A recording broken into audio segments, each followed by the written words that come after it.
বিচার প্রক্রিয়ার মধ্য দিয়ে আওয়ামী লীগের বিচার নিশ্চিত করতে হবে, রেজিস্ট্রেশন বাতিল করতে হবে এবং সে পর্যন্ত আওয়ামী লীগের সকল ধরনের রাজনৈতিক কার্যকলাপকে নিষিদ্ধ করতে হবে। আওয়ামী লীগ শুধুমাত্র গণহত্যা না, আপনার 2009 সাল থেকে পিলখানা হত্যাকাণ্ড থেকে শুরু করে শাপলা হত্যাকাণ্ড, তারপরে হচ্ছে যে জুডিশিয়ারি কিলিং, আমরা দেখেছি বিভিন্ন রাজনৈতিক দলের উপরে যে যাদেরকে ফাঁসিতে ঝুলিয়ে হত্যা করা হয়েছে এবং পরবর্তীতে মোদি বিরোধী আন্দোলন, ভারতের আগ্রাসনের যেই পথকে প্রশস্ত করে দিয়েছে হাসিনা এবং সর্বশেষ 3টি ইলেকশনে আমি ভার্সেস ডামি মিডনাইট ইলেকশন, এই আনকনটেস্টেড ইলেকশনের মধ্য দিয়ে যেভাবে ক্ষমতাকে কুক্ষিগত করেছে এবং সর্বশেষ জুলাই গণঅভ্যুত্থানে যেই ইচ্ছাকৃতভাবে যে ছাত্র জনতার উপরে যে পরিমাণ হত্যাকাণ্ড চালিয়েছে, সেটির কারণে আওয়ামী লীগ একটা রাজনৈতিক দল আর হিসাবে নেই। আওয়ামী লীগ হচ্ছে নাজি পার্টির মতো।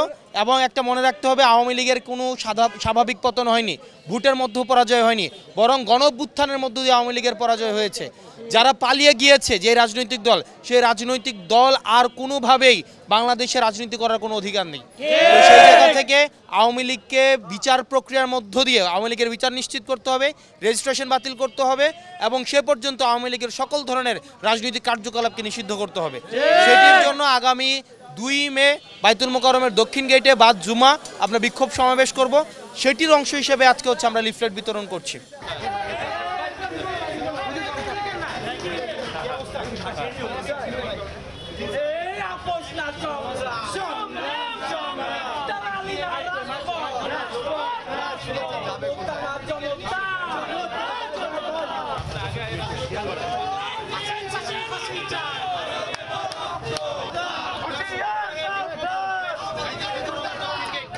ইনশাআল্লাহ ইনশাআল্লাহ সামনে দেন ক্লিয়ার করুন এগুলো দিতে থাকে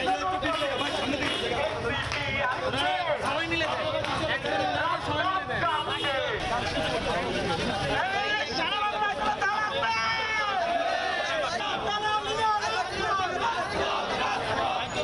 শুক্রবারে 5 জমা বিতরণ করেছে।